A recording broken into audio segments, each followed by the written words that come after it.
안녕하세요. 당이철, 당신은 이미 철학자, 저는 당당하게 오늘을 살아내는 철학자. 그래서 여러분과 오늘 제가 나눠볼 얘기는 스탈린은 어떻게 레닌 사후에 후계자 권력 투쟁에서 승리했나, 이런 주제입니다. 관심이 있으실지 모르겠어요. 우리 스탈린은 우리 한반도, 우리 대한민국의 오늘을 사는 사람들과도 굉장히 밀접한 관계가 있는 인물이니까 아마 관심이 있을 거고, 꽤 이 사람 개인사도 굉장히 흥미롭습니다. 한번 들어보시면, 이 스탈린이라는 거는 본명은 아니에요. 아시죠? 이게 그 강철, 우리 강철 그런 뜻인데, 원래 이 사람 본명은 이오시프 비사리오노비치 주가시빌리, 그래요. 그래서 패밀리 네임이 주가시빌리예요. 근데 그냥 이렇게 길잖아요. 그러니까 그냥 스탈린 이렇게 했고, 레닌 사후에 이 스탈린까지 포함해서 총 5명의 후계자 경쟁에 뛰어든 사람이 있었는데, 결국은 스탈린이 최후의 승자가 돼서 초대 서기장이 되면서 한참을 한 30년 집권했죠. 그렇죠. 자, 그러면 이 주제에 들어가기 전에 어떻게 이 사람이 권력투쟁에서 승리했나를 보려면 이 스탈린의 백그라운드를 좀 이해하는 게 필요해요. 이 스탈린은 사실은 여러분 아시나요? 지금 그 1991년에 그 소비에트 연방이 해체됐잖아요. 그래서 여러 그 산하에 있던 여러 나라들이 독립을 하지 않았습니까? 그 중에 하나가 그때 그루지아라고 부르던, 지금은 조지아 공화국이라고 불러요. 조지아. 이게 그 미국에 있는 조지아 공대, 그렇게가 아니고 여기 그 조지아 공화국, 여기 출신이에요, 이 사람이. 여기 조지아의 수도가 트빌리시라는 곳인데, 거기 조금 이렇게 가면은 고리라는, 이게 아마 그래도 조지아에서는 한 3대, 4대 도시쯤 될 거요. 거기서 태어났어요. 아버지는 그 구두 재화공이었고, 조그만 뭐 구두 재화공도 되고, 구두 수선소도 하고 뭐 그랬다 그러는데, 이 어머니가 굉장히 독실한 그 뭐라 그러지? 조지아 정교죠. 여기서는 조지아 정교의 신자였어요. 그래서 이 어머니가 그 이 조지아는 모계 성향이 큽니다. 그래서 여자들의 입김이 세고, 또 여자들이 남성과 비교했을 때, 이건 뭐 제 관찰입니다만은 굉장히 활동적이에요. 마치 저기 베트남 같다 그럴까요? 베트남도 여성들의 사회활동이 뛰어나고, 집에서도 여성의 목소리가 더 높고, 특히 경제권은 여자가 쥐고 있고, 뭐 조지아는 제가 자세히 모르지만 어쨌든 굉장히 비슷한 냄새가 나서 여성의 입지가 상대적으로 좀 확고하고 입김도 세요. 그래서 어머니가 영향을 주어서 너는 사제가 되면 좋겠다. 조지아 정교의 사제가 되면 좋겠다. 그래서 신학교를 갔어요, 이 사람이. 우리로 말하면 뭐 한 고등학생 정도, 중고등학생쯤 됐을 때. 그래서 트빌리시에 있는 그 조지아 정교 사제가 되는 신학교에 뭐 한 4, 5년 다녔을걸요. 거의 마지막 졸업을 앞두고, 이 사람이 이제 그때 읽은 책들이 뭐 그 뭐죠, 다윈의 진화론이나 뭐 이런 거를 많이 읽고, 그래서 이미 자기가 학교에서 배우는 신학이나 이런 거에 대한 뭐 다른 생각이 또 있었겠죠. 뭐 꼭 그 책 때문에 그랬겠어요. 그렇게 하고 이미 그때에도 이런 혁명가적 생각에 많이 있고, 그래서 그냥 그 학교를 졸업을 얼마 안 남두고 그냥 그만둬요. 근데 나중에 설명을 드리겠습니다만, 참 한 사람의 인생에서 이런 참 작은 일들이 큰 영향을 미친다. 나중에 후계자 권력투쟁에서 승리하는, 제가 볼 때는 굉장히 중요한 요인 중에 하나가, 이 사람이 이 몇 년을 그 종교 신학교에 다녔던 경험이 굉장히 결정적인 작용을 합니다. 나중에 말씀드릴게요. 그렇게 되고, 뭐 일단 여기까지 얘기한 다음에, 그 다음에 이제 그럼 바로 들어갈게요. 왜가 아니라 어떻게 이 사람은 이 권력 투쟁에서 승리한 거야? 아까 말씀드렸죠. 이 원래 스탈린 위에는 우리가 아는 레닌이라고 있잖아요. 레닌도 가명이에요. 원래 그 레닌의 본명은 블라드미르, 우리가 러시아 이름에서 지금 푸틴도 블라드미르일 거예요 아마. 블라드미르 일리치 울리아노프가 이 레닌의 풀네임이에요. 근데 그냥 스탈린처럼 레닌 이렇게 해가지고 이 사람이 러시아 혁명에 2월 혁명, 10월 혁명 그래가지고 이제 소위 정권을 잡았잖아요. 그랬는데 그 같은 당 소속의 어떤 여자로 제가 알고 있는데 여자가 쏜 총에 맞아가지고 턱 부분하고 어디가 이렇게 관통이 됐을 거예요. 그래가지고 한참 활동한 나이에 그것 때문에 이러다가 수술도 받고 그러다가 결국은 54세에 사망해요. 그러니까 갑자기 지금 이 사람이 죽어버리니까 나머지 5사람이 그냥 막 이렇게 되는 거죠, 경쟁이. 근데 그러면 애초에 이 스탈린이 조지아 출신인데 그루지아 출신인데 어떻게 그 큰 나라의 그 상위 그 모임에 진입할 수 있었을까 궁금하잖아요. 저도 궁금했거든요. 근데 그 뒤에 알았어요.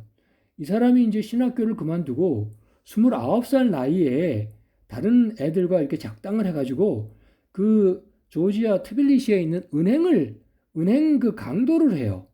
은행에서 현금 수송하는 그때 그래가지고 340만 불이라는 돈을 지금으로 따지면 얼마예요? 한 40억 되잖아요. 무지무지 큰 돈이죠. 그때가 이 사람 29살 때니까 1907년인데 생각해 보세요. 지금부터 100년도 넘는 전에 340만 불이면 어마무시한 돈 아니에요? 그거를 레닌의 혁명 자금으로 이제 바친 거예요. 그러니 그런 돈을 갖다 바친 사람이 입성이 안 되겠어요? 그러니까 이 사람이 입성이 된 거예요. 그래서 여기서부터 출발합니다. 근데 은행 강도를 할 때의 행동대장은 이 사람이 앞에 나서지는 않을 거 아니에요. 여러 가지 이유로. 자기도 미래를 생각해보고 그러는데 거기서 앞에 나서가지고 자기가 주모자가 되면 안 되잖아. 그냥 행동대원이 되면 안 되잖아요. 그때 행동대원은 이 사람이 29살 때니까 25살짜리 행동대원 리더가 있어요. 카모라는 이름인데 이 사람은 그로부터 몇 년인가? 한 15년 지난 다음에 갑자기 이유 없는 교통사고로 죽어요. 그 다음에 그것도 모자라가지고 스탈린이 집권한 후에는 그의 묘소도 깔끔히 없애버려요. 그러니까 이제 흔적 지우기를 하는 거죠. 예. 그래서 1번 말씀드렸습니다. 제가 권력투쟁에서 어떻게 승리했나? 이렇게 진입을 했다. 갑자기. 안 그랬으면 거기 가까이 못 가죠. 권력 최상부에 이 사람이 어떻게 가요? 두 번째, 조금 전에 말씀드린 것처럼 갑자기 레닌이 죽은 거예요. 아까 말씀드린 것처럼 아까 얘기한 것처럼 피격을 당했다가 그 후유증으로 고생하다가 수술도 받았다가 그러다가 결국 실어증도 말도 잘 못하게 되고 필담을 하게 되고 그러다가 죽어요.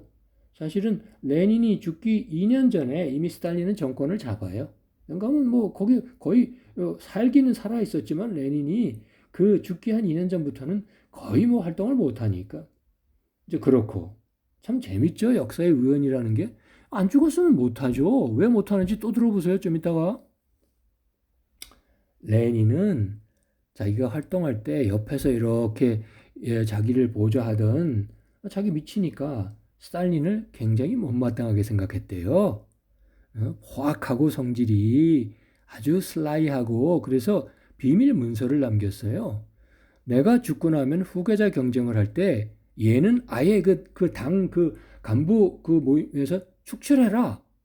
그런 비밀 문서를 남겨놨어요. 근데 제가 볼 때는 이 사람이 아마 그때는 이미 후유증이 있어서 판단력에 문제가 있었던가 봐요. 그때 레닌의 비서가 누구였는가 하면 누구였을 것 같아요? 스탈린의 두 번째 와이프예요. 참 웃기는 거 아니에요? 고양이한테 생선을 맡기는 거잖아요. 그래서 그 아내가 그걸 읽어보고 어디 근거에 넣었을 거 아닙니까? 비서인데. 그래서 그거를 나중에 자기 남편한테 얘기하지 않았겠어요? 그걸 레닌은 스탈린 걸 알고 있죠? 그래서 레닌이 죽기 전고 이제 거의 이제 권력이 이렇게 쇠해졌을 때는 그걸 다 없애버린 거죠. 그러니까 나머지 당에서는 그 옛날 우리 왕조에서도 그렇지만 그 선왕의 유고 유지라는 게 굉장히 중요하잖아요. 그게 제일 중요하잖아요. 누구를 지명하느냐, 그 사람 뜻이 뭔가. 그 문서만 공개됐으면 이 사람은 그냥 컷오프예요. 골프에서 탈락이에요. 근데 참 웃기죠. 그래서 살아났어요. 그래서 권력 투쟁에 본 게임에 합류를 한 거예요. 자, 이제는 이제 뭐 선거 운동을 합니다. 서로 이제 막 이렇게 그때는 뭐 민중이 투표하는 건 아니지만 어쨌든 그런데 어쨌든 그때는 너도 나도 다 비슷하니까 5명이 스탈린까지 어쨌든 국민들의 지지를 얻어야 되지 않겠어요? 그런데 거기에 제일 유력자가 트로츠키라고 들어보셨을 거예요. 트로츠키는 레닌도 혀를 내두를 정도로 똑똑한 사람이고 이 사람은 솔직히 이 역사의 아이러니인데 너무는 저 부정적인 뜻입니다. 너무 똑똑해서 이 사람은 정권을 못 잡은 사람이에요. 너무 똑똑해서. 얼마나 똑똑한지 사진을 나중에 한번 보시면 눈에 총기가 그냥 막 뚝뚝 떨어져요. 그랬는데 이 사람들은 어려운 얘기를 하는 거예요. 국민들한테. 저게 무슨 뭐 혁명 이론이 어떻고 뭐 레닌도 어려운 얘기를 하고 다 그러지 않겠어요? 혁명 이론을 얘기하고. 그러니까 일반 국민들은 무슨 얘기인지 알아듣지도 못하는데 이 사람이 다 한두 가지 재준이 있잖아요. 스탈린은 그거를 간파하고 자기는 다르게 전략을 세운 거예요. 이 사람은 신학교 몇 년 경험이 있으니까 신학교에서 배웠던 그 우리 종교, 신의 세계에서의 종교 세계에서의 유토피아라는 개념을 내세워요. 이게 웃기잖아요. 사회주의 공산주의의 유토피아가 어디 있어요? 그거는 아예 말도 못 꺼내는 건데 얘가 공산주의, 사회주의 이쪽에 얘가 그러면 안 되지만 이 사람이 그 얘기를 백성들한테는 국민한테는 먹히죠. 그래서 엄청 인기를 끌었어요. 이 얘기를 제가 드리면 이제 좀 이따가 또 말씀을 드리겠지만 스탈린이 정권을 잡을 수 있었던 거는 그때 시작할 때 스탈린까지 포함해서 5명이 있었는데 꼴찌 중에도 저런 꼴찌가 없는 거예요. 한 두세 바퀴 정도 떨어져 있는 꼴찌 중에 가망이 없는 꼴찌인 거예요. 그러니까 나머지 4명이 이 사람은 쳐다보지도 않는 거야. 워낙 떨어져 있으니까. 그런데 이렇게 국민들이 전폭적으로 지지를 하니까 쟤를 더 떨거지라고 나가라 그럴 수도 없어서 그게 또 거기서 붙어 있었죠. 재밌죠? 예. 그래서 또 살아남았어요. 그래서 저는 이런 생각을 했어요. 그 스탈린을 그 러시아의 그때만 해도 소비에트 연방이니까 그때의 초대 서기장 지도자로 만들어준 건 어머니라고. 내가 볼 때는 그 신학교에 안 갔으면은 유토피아라는 개념이 없었을 거고 그랬으면은 국민들한테 그런 얘기를 못 했을 거고 그럼 뭐 국민들이 뭐 조지아 출신의 뭐 저 알지도 못한 러시아어도 그렇게 잘하지 못했대요. 스탈린은 뭐 인기가 있겠어요. 근데 이런 걸 내세우니까 자, 4가지 말씀드렸습니다. 그 다음에 아까 잠깐 얘기했죠. 사람은 다 재주가 있다고. 이 사람은 잔머리가 슬라이하고 교활하니 잔머리가 뭐 뺑뺑뺑뺑뺑 돌아가지고 그래서 이 사람이 어떤 전략을 썼는가 하면은 다 자기를 우습게 보잖아요. 만만하게 아무도 이 사람을 경쟁자로 안 봐요. 그러니까 우리가 어디 서양에 이런 얘기 있잖아요. 분리하여 지배하라. Divide and conquer. 다 하나하나씩 4명을 한 명 한 명씩 뛰어나가지고 제일 만만한 4등과 자기가 손을 잡아요. 4등도 얘를 우습게 볼 거 아니에요. 그 자기 우군을 하나 얻었다 생각하지 않겠어요? 이런 놈은 내가 못 잡아먹겠나 나중에? 그런 다음에 제일 센 트로츠키를 제거해요. 자, 그 다음에는 또 다른 놈을 또 제거해요. 이렇게 해가지고 결국은 4명을 다 제거하고 자기가 승자가 된 거예요. 그리고 결국은 그 제거된 이 권력투쟁에서 패배한 사람들은 떨려난 것뿐만 아니라 결국은 다 암살을 당해요. 예를 들면 트로츠키 같은 사람은 일찍 쫓겨났으니까 멕시코로 도망가서 살았는데 몇 번을 암살자를 스탈린이 보내가지고 이 사람, 그러니까 트로츠키가 나이 60이면 엄청 오래된 거잖아요. 한 20년 전에 그 전에 쫓겨났으니까. 근데 60세 돼서 결국 몇 번 만에 보낸 암살자한테 살해를 당했어요. 그렇습니다. 그래서 잔머리 얘기했었고 6번째 아주 잔인한 성격이고요. 이 뒤끝에 최고봉이고 의심이 병적으로 엄청 많고 그런데 이 사람이 이런 성격이 정권을 잡는 데는 오히려 도움이 된 거예요. 정권 초기에도 사람들이 납득을 하겠어요. 당에서도. 뭐 러시아어도 잘 못하는 뭐 솔직히 말해서 우리 연방 밑에 있긴 했지만 뭐 인종도 다르거든요. 러시아는 슬라브족이에요. 근데 이 조지아는 슬라브족이 아닙니다. 여기는 그 여러분들 아시는 것처럼 코카서스 산맥이 있잖아요. 코카서스의 이쪽에 토착 인종이에요. 그래서 제가 경험해 본 바로는 많이 다릅니다. 러시아 사람들과 이 조지아 사람들의 성격이나 행동 패턴이나 일을 처리하는 방식이나 굉장히 달라요. 인종이 다릅니다. 저는 처음에 같은 줄 알았어요. 그러니까 그 정권을 잡았다 그래도 뭐 사람들이 뭐 그렇게 뭐 납득하겠어요? 근데 엄청 많은 수백만의 정적들을 다 숙청하고 굴라크라고 부르는 그 노동교화소, 교도소 뭐 이런 데 보내가지고 다 해가지고 하여튼 그랬어요. 자, 일곱 번째, 아까 말씀드렸던 것처럼 결국은 제가 볼 때는 이게 승리의 요인이었던 것 같아요. 첫 번째, 340만 불 훔쳐가지고 레닌한테 갖다 줌으로써 게임에 들어갈 수 있는 기초를 마련했다. 그거고, 들어가지 못했으면 뭐 아예 시작이 안 되니까 게임이. 결국은 이게 결론인 것 같아요. 뭐 허허실실이라고 여기다가 뭐 말할 수는 없죠. 손자병법에서 말하는 허허실실은 이게 아니거든요. 피실이 격허 그러니까 다른 얘기인데 하여튼 가장 약했던 존재 이미지가 상대방 등의 방심을 불러오고 그 허점을 아까 말했던 연합전술이라는 걸로 한 명씩 격파해가지고 다 제거한 거 아니에요. 그렇습니다. 그래서 이런 부분들까지 말씀을 드리고 저는 뭐 어쨌든 누군가에 대해서 비판적인 생각을 하거나 그거는 뭐 그렇게 좋지는 않으니까 제가 정말 그렇더라도 근데 이 사람이 이제 그 30년 집권하고 우리나라에게는 의미 있는 해예요. 1953년에 죽었어요. 1953년에 죽었고 그 뒤에 그 우리가 후르시초프라고 초기에는 불렀어요. 옛날 제 시절에는. 근데 그게 사실은 일본식 발음이라 지금 제대로 인정하는 건 후르쇼프라고 불러요. 니키타 후르쇼프 정권에서 항상 역사가 그러듯이 엄청 이제 이 사람을 격화시켜요. 격화시켜가지고 이 사람 동상도 다 그때 파괴하고 재밌는 얘기가 그 레닌이 먼저 죽었으니까 레닌이 이제 저기 방부 처리를 해가지고 어디에 신격화돼서 모셔 있었단 말이에요. 스탈린이 죽은 뒤에도 그때는 뭐 죽은 뒤에 바로 따끈따끈하니까 같이 모셨어요. 근데 이제 후르쇼프가 정권을 잡으면서 스탈린을 격화시켜야 되는데 그 중에 하나가 뭔가 하면 이제 이렇게 합니다. 그 당 최고위원회에서 어느 사람이 이제 다 누가 시켰겠죠? 나와가지고 내가 지난밤에 꿈을 꿨는데 여자일 거예요 아마. 꿈을 꿨는데 레닌 동무가 내 꿈에 나타나더라.